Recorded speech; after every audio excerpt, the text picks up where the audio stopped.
હે પાપી સ્ત્રીઓ, તમે મારું વ્રત કરીને મારું અપમાન કર્યું છે. હું તમને ક્યારેય માફ નહીં કરું. ભક્તો, ચૈત્ર નવરાત્રિનું વ્રત ભૂલથી પણ ન રાખશો. આ 5 મહિલાઓ, નહીં તો માતા રાની તમારાથી થઈ જશે ક્રોધિત. ઘરમાં આવશે કંગાળી અને ગરીબી. પૂરી જાણકારી માટે વિડીયોને પૂરો જુઓ. ચૈત્ર નવરાત્રિનું વ્રત કઈ કઈ મહિલાઓને ભૂલથી પણ ન રાખવું જોઈએ, નહીં તો લાગે છે ઘોર પાપ.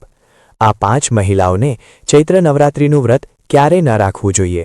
દુર્ગામાં આવી મહિલાથી ક્યારેય ખુશ નથી થતી અને ઘરમાં હંમેશા દરિદ્રતાનું વાતાવરણ બની રહે છે અને તેની અસર પૂરા પરિવાર પર બની રહે છે. એટલા માટે તમે 10થી 12 મિનિટનો સમય કાઢીને જાણી લો. જો તમે ભૂલથી પણ ચૈત્ર નવરાત્રિનું વ્રત રાખવાનો સંકલ્પ લીધો છે અથવા વ્રત રાખવાનું વિચારી રહ્યા છો, તો તમારું વ્રત ખંડિત થઈ જશે અને તમને ઘોર પાપ લાગશે. જાણો, ક્યાંક તમે પણ આ 5 મહિલાઓમાંથી તો નથી. સાથે જ ભક્તો, આ વિડીયોમાં અમે તમને એ પણ બતાવીશું કે આવનારી ચૈત્ર નવરાત્રિમાં આ 7 કામ ભૂલથી પણ મત કરશો, નહીં તો તમારી સાથે કંઈ પણ થઈ શકે છે. સાથે જ આ વિડીયોમાં અમે તમને બતાવીશું કે તે કઈ વસ્તુઓ છે જેને ચૈત્ર નવરાત્રિમાં માતા રાની ભૂલથી પણ મત ચડાવશો, નહીં તો માતા રાની તમારાથી થઈ જશે નારાજ. એટલા માટે ભક્તો, પૂરી જાણકારીને જાણવા માટે આ વિડીયોને અંત સુધી જરૂર જુઓ, અડધો અધૂરો ના જુઓ. ઘણા લોકો હોય છે જે વિડીયોને વચ્ચેથી જુએ છે, કાપીને જુએ છે અને પછી આવા વ્યક્તિને જીવનમાં ક્યારેય સફળતા હાંસલ પણ નથી થતી. એટલા માટે તમે વિડીયોને પૂરો જ જુઓ. દોસ્તો, આપ સૌને બતાવવા માંગીશ કે વર્ષ 2026માં ચૈત્ર નવરાત્રિ પૂરા 9 દિવસ રહેવાની છે. આ 9 દિવસોમાં આપણને શું કરવાનું છે, તો આ સંપૂર્ણ જાણકારી આજની આ વિડીયોમાં આપને બતાવીશ. આનાથી પહેલાં આપણે સૌ જાણી લઈએ કે ચૈત્ર નવરાત્રિ ક્યારે પ્રારંભ થઈ રહી છે અને ક્યારે તેનું સમાપન થશે, સાચી તારીખ અને ટાઈમિંગના વિશે. સાથે જ શુભ મુહૂર્ત પણ આપ સૌને બતાવી દઉં છું. તો જુઓ, નવરાત્રિના પૂરા 9 દિવસ ગંગાજળના દરેક એક ટીપાની જેમ પવિત્ર માનવામાં આવે છે. આ શુભ સમય ભક્તોના જીવનમાં ખુશીઓની સોગાત લઈને આવે છે અને આપને બતાવવા માંગીશ કે આ વર્ષે મા દુર્ગા પાલખી એટલે કે ડોલી પર સવાર થઈને આવશે. ડોલીની સવારીને બહુ જ શુભ માનવામાં આવી છે. જો કે આને આંશિક મહામારીનું કારણ પણ બતાવવામાં આવી રહ્યું છે. શાસ્ત્રોમાં વર્ણિત છે તથા માન્યતાઓ પણ કંઈક આ પ્રકારે બતાવવામાં આવી છે કે ચૈત્ર નવરાત્રિમાં જો માતા દુર્ગાનું આગમન તેમના વાહન સિંહ પર નહીં પણ ડોલી પર થશે, તો એવું માનવામાં આવે છે કે માતા દુર્ગાનું પાલખી પર સવાર થઈને આવવું બહુ જ શુભ અને કલ્યાણકારી થશે. જીવન સુખમય બનેલું રહેશે. ભક્તિનો ભરપૂર લાભ ભક્તજનોને મળી શકશે. અને જેમ કે મેં આપ સૌને બતાવ્યું કે આ વર્ષ 2026માં નવરાત્રિ બહુ જ વધારે વિશેષ છે, કારણ કે આ વખતે નવરાત્રિ પૂરા 9 દિવસ સુધી ઉજવવામાં આવશે. આ દિવસોમાં મા શેરાવાલીની વિશેષ રૂપે પૂજા આરાધના કરવામાં આવશે. તો જુઓ, ચૈત્ર નવરાત્રિનો મહાપર્વ. ચૈત્ર માસની શુક્લ પક્ષની પ્રતિપદા તિથિથી ચૈત્ર નવરાત્રિ શરૂ થાય છે અને આ વર્ષે ચૈત્ર નવરાત્રિ 19 માર્ચથી શરૂ થઈ રહી છે. ચૈત્ર નવરાત્રિનો આ વર્ષે શુક્લ બ્રહ્મ અને સર્વાર્થ સિદ્ધિ યોગનો મહાસંયોગ બની રહ્યો છે. આ વર્ષે ચૈત્ર નવરાત્રિ ગુરુવાર 19 માર્ચથી શરૂ થઈને 27 માર્ચ સુધી ચાલશે. નવરાત્રિનો આરંભ ઘટ સ્થાપના સાથે થશે અને જેને બહુ જ શુભ માનવામાં આવે છે. તો 19 માર્ચ 2026 ગુરુવારના દિવસે ઘટ સ્થાપનાનો જે 2 સૌથી શુભ મુહૂર્ત છે તે છે સવારના સમયમાં 6:52 થી લઈને સવારે 7:43 સુધી. તો જ્યારે તમે 6 વાગ્યાથી પહેલાં જ પોતાના ઘરની સારી રીતે સાફ સફાઈ કરી લો, ત્યારબાદ જ ઘટ સ્થાપના આપ કરજો. અને જો તમે 6:52 થી લઈને સવારે 7:43 વચ્ચે ઘટ સ્થાપના ના કરી શકો, તો આના સિવાય તમે બપોરે પણ ઘટ સ્થાપના કરી શકો છો. બપોરના સમયનું સૌથી શુભ મુહૂર્ત રહેશે બપોરે 12:05 થી લઈને બપોરે 12:53 સુધી. કલશની સ્થાપના કરવાનું સૌથી ઉત્તમ મુહૂર્ત છે. મહાવ્રતમાં કરવામાં આવેલી પૂજા બહુ જ શુભ માનવામાં આવે છે. આનાથી સમસ્ત દેવી દેવતાઓની કૃપા પ્રાપ્ત થાય છે અને પૂજા પાઠનું ફળ પણ કેટલાય ગણું વધીને પ્રાપ્ત થાય છે. ચૈત્ર નવરાત્રિ બહુ જ શુભ અને મંગલ માનવામાં આવે છે. ઘરમાં સુખ, સમૃદ્ધિ, ધન દોલત અને શાંતિ પ્રદાન કરે છે તથા ઘરથી ગરીબી અને દરિદ્રતાનો નાશ કરે છે. ઘરમાં દુર્ગામાનું આગમન થાય છે. ચૈત્ર નવરાત્રિનું વ્રત હિન્દુ ધર્મમાં બહુ જ મહત્વપૂર્ણ વ્રત છે. જેમ કે માતા રાનીને પ્રસન્ન કરવા માટે મહિલાઓ વ પુરુષો વ્રત રાખે છે. પરંતુ શું તમે જાણો છો, કંઈક એવી મહિલાઓ પણ છે જે આ વ્રતને ના રાખે તો વધારે સારું છે, નહીં તો આપને દુર્ગામાના ક્રોધનો સામનો કરવો પડી શકે છે. માન્યતાઓ અનુસાર આજે આપણે જે મહિલાઓના વિશે વાત કરવાના છીએ તેમણે નવરાત્રિના વ્રતથી હંમેશા દૂર રહેવું જોઈએ, નહીં તો તમારી સાથે ખરાબ થઈ શકે છે, તમારો પતિ કોઈ સંકટમાં આવી શકે છે, ઘરમાં દરિદ્રતાનો વાસ થઈ જાય છે, માતા લક્ષ્મી હંમેશા માટે ઘર છોડીને ચાલી જાય છે. તો ચાલો જાણીએ. પરંતુ ભક્તો, આગળની જાણકારી બતાવવાથી પહેલા આપને એક રિક્વેસ્ટ કરીએ છીએ કે જો તમે આ ચેનલ પર નવા છો તો ચેનલને સબસ્ક્રાઇબ કરીને વિડીયોને એક લાઇક જરૂર કરો. સાથે જ તમે પોતાની રાશિને કમેન્ટ બોક્સમાં જરૂર નાખી દો, કારણ કે આપણે રાશિથી જોડાયેલું ભાગ્ય પણ બતાવીએ છીએ અને ભાગ્યમાં ચાલી રહેલી પરેશાનીઓને તાત્કાલિક દૂર કરવા માટે સરળમાં સરળ ઉપાય પણ બતાવીએ છીએ. એટલા માટે તમે પોતાની રાશિ કમેન્ટ બોક્સમાં જરૂર નાખી દો. ચાલો ભક્તો, હવે આપણે જાણી લઈએ કે 5 મહિલાઓને નવરાત્રિનું વ્રત ભૂલથી પણ નહીં રાખવું જોઈએ. ભક્તો, નંબર 1. શાસ્ત્રો અનુસાર જો તમે ચૈત્ર નવરાત્રિના દિવસોમાં કોઈ પણ પ્રકારનું વ્રત ફક્ત દેખાડા માટે કરો છો તો આ બેહદ ખોટું છે અને પાપના સમાન માનવામાં આવે છે. આ રીતે તમે દેવી દેવતાઓની મજાક ઉડાવી રહ્યા હો છો અને ખુદ પાપના ભાગીદાર બની જાઓ છો. માં દુર્ગા આવા લોકોથી ક્યારેય પ્રસન્ન નથી થતી, બલકી તેમને બરબાદ કરી દે છે. માં દુર્ગા કેવળ ઉન્હી લોકોથી ખુશ થાય છે જે પૂરી શ્રદ્ધા અને સાચા દિલથી પૂજા કરે છે, શાસ્ત્રોનું પાલન છે અને વ્રતને પૂરી નિષ્ઠાથી નિભાવે છે. પૂજાનો ઉદ્દેશ્ય દેખાડો નહીં પણ સાચી ભક્તિ અને સમર્પણ હોવું જોઈએ. ત્યારે જ માં દુર્ગાની કૃપા મળે છે. ભક્તો, નંબર 2. ચરિત્રહીન મહિલાઓને ચૈત્ર નવરાત્રિનું વ્રત ક્યારેય ન રાખવું જોઈએ અને આ વાત ઉન ચરિત્રહીન પુરુષો પર પણ લાગુ થાય છે જે જગ્યા જગ્યા પર મોઢું મારતા રહે છે. જ્યારે શરીરની પવિત્રતા વ્યક્તિની ખતમ થઈ જાય છે ત્યારે તે પાપી પણ કહેવાય છે. એટલા માટે તમારી પૂજા ક્યારેય સફળ નથી થઈ શકતી. આ વ્રત તમે ક્યારેય ન રાખો. ભક્તો, નંબર 3. તલાકશુદા. શાસ્ત્રો અનુસાર જે મહિલા કે પુરુષ તલાકશુદા છે તો તે લોકો ચૈત્ર નવરાત્રિનું વ્રત ક્યારેય ન રાખે. એવું કરવાથી માં દુર્ગા ક્યારેય ખુશ નથી થતી. તમારી જાણકારી માટે બતાવી દઈએ, લગ્ન 2 દિલોનું બંધન છે જેના બંધનમાં આજીવન રહેવાનું હોય છે, ના કે અલગ અલગ. દુર્ગા માં તૂટેલા જોડાને ક્યારેય સ્વીકાર નથી કરતી. તૂટેલા જોડાનું વ્રત રાખવું, પૂજાપાઠ કરવું શુભ નથી માનવામાં આવતું, બલકી દુર્ગામાં ત્યારે પ્રસન્ન થાય છે જ્યારે પતિ પત્ની બંધનમાં હોય. ખાસ તौरથી જો પતિ પત્ની જો સાથે વ્રત રાખે તો દુર્ગામાં સૌથી અધિક પ્રસન્ન થાય છે અને બહુ જ શુભ વરદાન આપે છે. એવામાં દુર્ગામાં બહુ જ ખુશ થાય છે. એટલા માટે બંનેને મળીને પૂજાપાઠ કરવા જોઈએ. ભક્તો, નંબર 4. માસિક ધર્મમાં ભૂલથી પણ ન રાખશો વ્રત. જો કોઈ મહિલા માસિક ધર્મમાં છે તો તેને નવરાત્રિનું વ્રત રાખવાથી બચવું જોઈએ, કારણ કે માસિક ધર્મમાં જે તમારા વસ્ત્રો હોય છે તે અપવિત્ર થઈ જાય છે. એટલા માટે પૂજાપાઠ નહીં કરવા જોઈએ. વળી જો ઉપવાસના દરમિયાન માસિક ધર્મ શરૂ થઈ જાય તો તે આને જારી રાખી શકે છે. સાથે જ જે મહિલાઓએ હાલમાં જ શિશુને જન્મ આપ્યો હોય તેમને પણ નવરાત્રિનું વ્રત નહીં કરવું જોઈએ. ભક્તો, નંબર 5. જો આપને વારંવાર ગાળી દેવાની આદત છે તો આપ જેટલી જલ્દી થઈ શકે આ આદતને છોડી દો. જો દુર્ગા માને પ્રસન્ન કરવી છે તો ઘરમાં લડાઈ ઝઘડા છોડી દો, કારણ કે જે ઘરમાં લડાઈ ઝઘડો હોય છે તે ઘરમાં દુર્ગામાં ક્યારેય નથી આવતી. અને વ્રતમાં પૂજાપાઠ કરવા છે તો જુબાનથી અધિકથી અધિક મીઠા બોલ જ બોલો. વધારે કડવા બોલ દુર્ગામાનું અપમાન હોય છે અને આપ પાપના ભાગીદાર બની જાઓ છો. ભક્તો, તમારી જાણકારી માટે બતાવી દઈએ કે ઇન ચૈત્ર નવરાત્રિમાં 9ના 9 દિવસ માતા તમારા ઘરમાં રહે છે. એટલા માટે આપને ઘરનું વાતાવરણ હંમેશા સકારાત્મક બનાવવું જોઈએ, બ્રહ્મચર્યનું પાલન કરવું જોઈએ. ત્યારે જ માતા તમારા ઘરમાં આવશે. ભક્તો, નંબર 6 છે. જો આપને કોઈ ગહેરી બીમારી છે તો આપ આ વ્રતને ના રાખો. જેમ ઉદાહરણના તौर પર શુગરની બીમારી, દિલની બીમારી, હાર્ટ એટેક, શરીરમાં નબળાઈ હોવી, ચક્કર આવવા, બીપીનું વધી જવું, શરીરમાં દુખાવો હોવો, તો આપ આ વ્રત ક્યારેય ના રાખો, નહીં તો તમારી સાથે કંઈ પણ થઈ શકે છે. એટલા માટે સાવધાન રહો. નંબર 7. જે મહિલાઓ પોતાના પતિનું અપમાન કરે છે તે વ્રત ના જ રાખે તો સારું છે, કારણ કે આવી મહિલાઓની પૂજા માં દુર્ગા ક્યારેય સ્વીકાર નથી કરતી, બલકે ઘોર પાપ લાગે છે. નવરાત્રિના આ 9 દિવસોમાં બ્રહ્મચર્યનું પાલન કરવું જોઈએ. આ 9 દિવસોમાં કાળા કપડાં પહેરવાથી બચવું જોઈએ. સાથે જ વ્રત રાખવાવાળાઓને દિવસમાં સૂવાથી પરહેજ કરવું જોઈએ. આ વાતોનું પાલન કરવાથી સકારાત્મક ઉર્જા પ્રાપ્ત થાય છે અને માં દુર્ગાની કૃપા બની રહે છે. ભક્તો, આગળની જાણકારી બતાવવાથી પહેલા આપને એક રિક્વેસ્ટ કરીએ છીએ કે જો તમે આ ચેનલ ધર્મ સાધના ટીવી પર નવા છો તો ચેનલને સબસ્ક્રાઇબ કરીને વિડીયોને એક લાઇક જરૂર કરો. સાથે જ ભક્તો, સાચી શ્રદ્ધાથી કોમેન્ટ બોક્સમાં લખો, જય માં લક્ષ્મી. માં લક્ષ્મી માટે એક લાઇક તો બને છે ભક્તો. હવે વાત કરીએ દુર્ગા માને નવરાત્રિમાં કઈ વસ્તુઓ ચડાવવી જોઈએ અને કઈ વસ્તુઓ ભૂલ કરીને પણ નહીં ચડાવવી જોઈએ.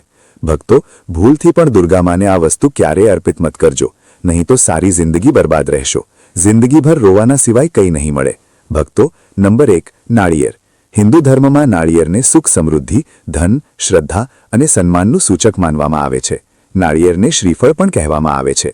નાળિયેરનું હર માંગલિક કાર્યમાં વિશેષ મહત્વ હોય છે.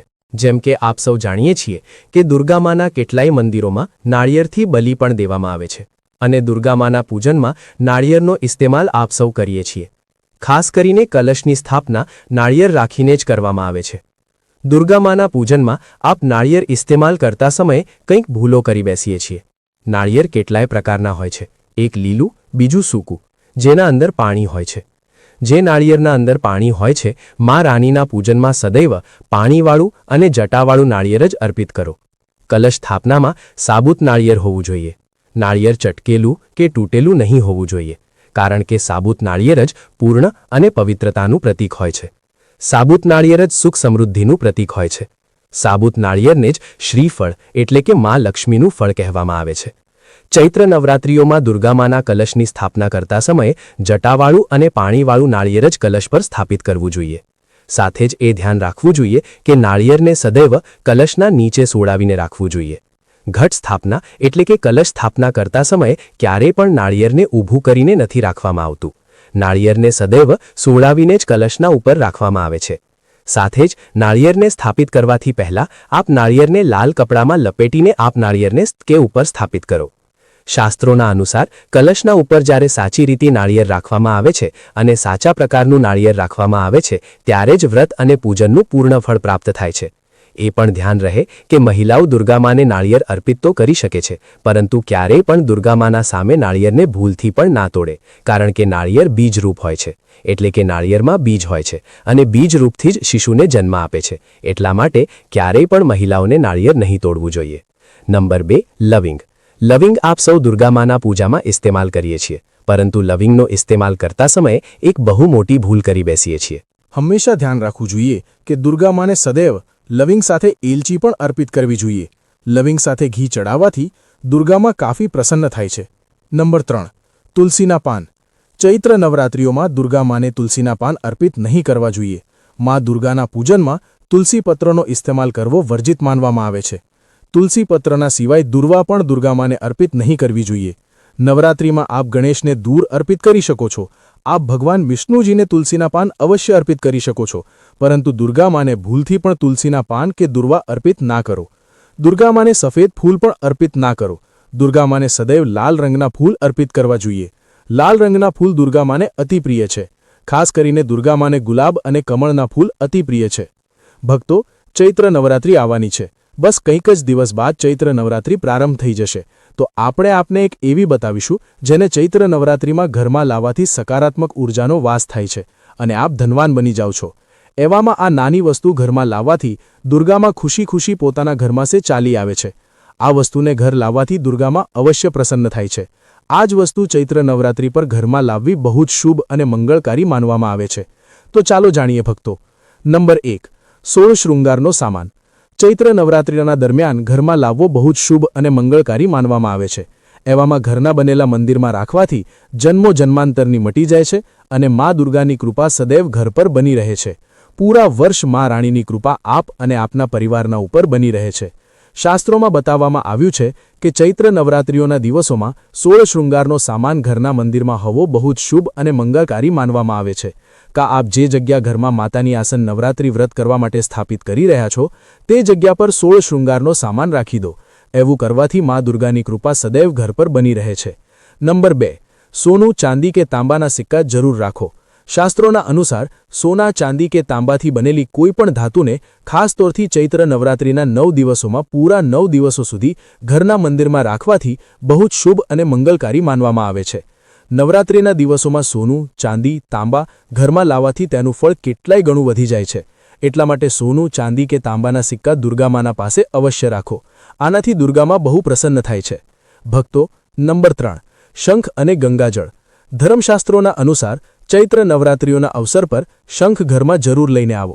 માનવામાં આવે છે કે ઘરના મંદિરમાં શંખ નથી હોતો તો ત્યાં પર દેવી દેવતા ક્યારેય વાસ નથી કરતા. શંખનો સનાતન ધર્મમાં બહુ જ મોટો મહત્વ હોય છે. નિયમિત શંખને વગાડવા પર કેટલાય ગણું સકારાત્મક ઉર્જા પ્રાપ્ત થાય છે અને નકારાત્મકતા ઉર્જાને નષ્ટ કરે છે. ધનની દેવીમાં લક્ષ્મી અતિ પ્રસન્ન થાય છે. વળી ધર્મશાસ્ત્રોના અનુસાર જે ઘરના મંદિરમાં ગંગાજળ નથી હોતું તો તે ઘર અપવિત્ર માનવામાં આવે છે. ગંગાજળ મંદિરમાં અવશ્ય રાખેલું હોવું જોઈએ. જો તમે ઘરમાં ગંગાજળ લાવવામાં અસમર્થ છો તો પોતાની આસપાસ પવિત્ર સ્થાન કોઈ તીર્થ સ્થાનનું પાણી લાવીને ઘરમાં રાખો. ભક્તો, નંબર 4 મોરપંખ.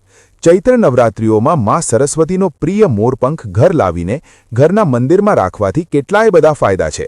ખાસ તौरથી ચૈત્ર નવરાત્રિઓના દિવસોમાં મંદિરમાં મોરપંખ જરૂર રાખો. એવું કરવાથી મા દુર્ગા બહુ પ્રસન્ન થાય છે.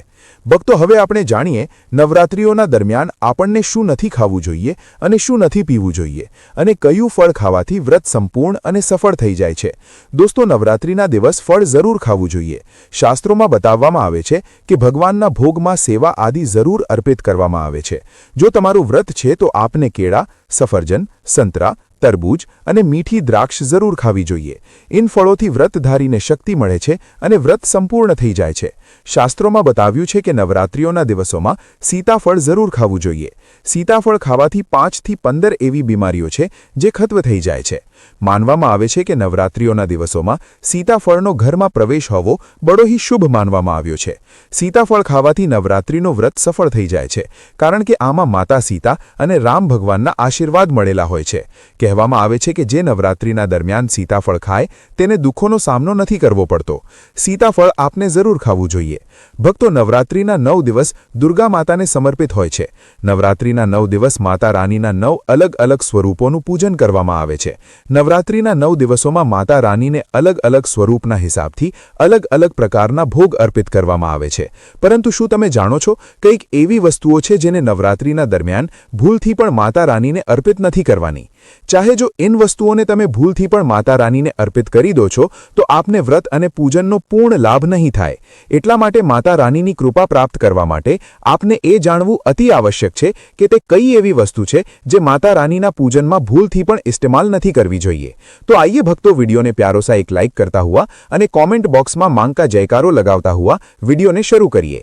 ભક્તો, સૌથી પહેલી વાત, ચૈત્ર નવરાત્રિના દરમિયાન લગ્ન કરેલી મહિલાઓને કે કોઈ પણ મહિલાને એકદમ સફેદ રંગના કપડાં પહેરીને પૂજાપાઠ નથી કરવા જોઈએ. સાથે સાથ એકદમ કાળા રંગના કપડાં પહેરવા જોઈએ. સે પૂજા વ્રત આદિ ખંડિત થઈ જાય છે, કારણ કે રંગને શોકનો પ્રતીક માનવામાં આવ્યો છે. ભક્તો, માતાની ચોકી જ્યારે આપ લગાવો તો તેના નીચે કાગળ નથી લગાવવો જોઈએ. માતાની ચોકી હંમેશા લાલ કપડું બિછાવીને જ બનાવવી જોઈએ. હંમેશા યાદ રહે, નવરાત્રિઓના એ 9 દિવસો સુધી વ્રતધારીને પોતાનું આસન ચોકીના આગળ જ લગાવવું જોઈએ. અને જો તમે નવરાત્રિમાં માતાની ચોકી સ્થાપિત કરી છે અને જ્વારા વાવ્યા છે તો તેને નવરાત્રિઓના દરમિયાન એકલું નથી છોડવું જોઈએ. એવું કરવું બહુ જ અશુભ માનવામાં આવે છે. આનાથી દુર્ગા માતા નારાજ થઈ જાય છે અને હંમેશા માટે ચાલી જાય છે. તો ચાલો આપણે આપને કંઈક ભૂલોના વિશે બતાવીએ જે ચૈત્ર નવરાત્રિમાં ભૂલથી પણ નથી કરવી જોઈએ. દોસ્તો, ચૈત્ર નવરાત્રિના પહેલા જ મંદિરની સારી રીતે સફાઈ કરી લો. મંદિરના અંદર જો પહેલાથી જૂની માળાઓ છે, તૂટેલી ફૂટેલી મૂર્તિઓ રાખેલી છે, તેની સાથે જ ખાલી માચીસની ડબ્બી રાખેલી છે, તો તેમને બહાર ફેંકી દો તથા ખંડિત મૂર્તિને કોઈ નદીમાં પ્રવાહિત કરી દો.